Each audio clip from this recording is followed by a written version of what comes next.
అరుణాచలేశ్వర ఆలయం. ఇది తమిళనాడులోని తిరువణమలై పట్టణంలో ఉన్న అత్యంత పవిత్రమైన శైవ క్షేత్రాల్లో ఒకటి. ఈ ఆలయం పంచభూత లింగాలలో అగ్నిలింగంగా ప్రసిద్ధి చెందింది. పురాణాల ప్రకారం ఒకసారి బ్రహ్మ మరియు విష్ణు ఎవరు గొప్పవారనే విషయంపై వాదించుకున్నారు. అప్పుడు శివ అనంతమైన అగ్నిస్తంభంగా ప్రత్యక్షమయ్యాడు. ఆ అగ్నిస్తంభానికి ఆది అంతాలు కనుక్కోవాలని బ్రహ్మ విష్ణువులకు చెప్పాడు. విష్ణువు వరాహ అవతారం తీసుకుని కిందకి వెళ్ళారు. బ్రహ్మ హంసరూపంలో పైకి ఎగిరాడు. ఎంత వెతికినా ఇద్దరికీ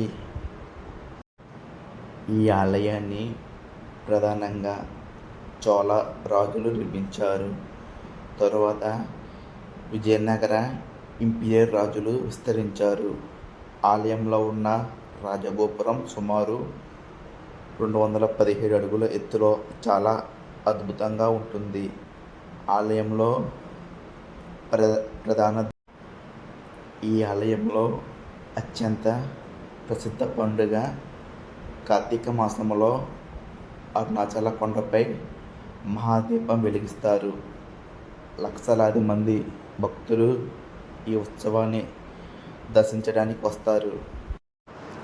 అరుణాచల కొండ చుట్టూ సుమారు 14 కిలోమీటర్లు ప్రదక్షిణ చేయడం చాలా పవిత్రంగా భావిస్తారు. దీనిని గిరివలం అంటారు.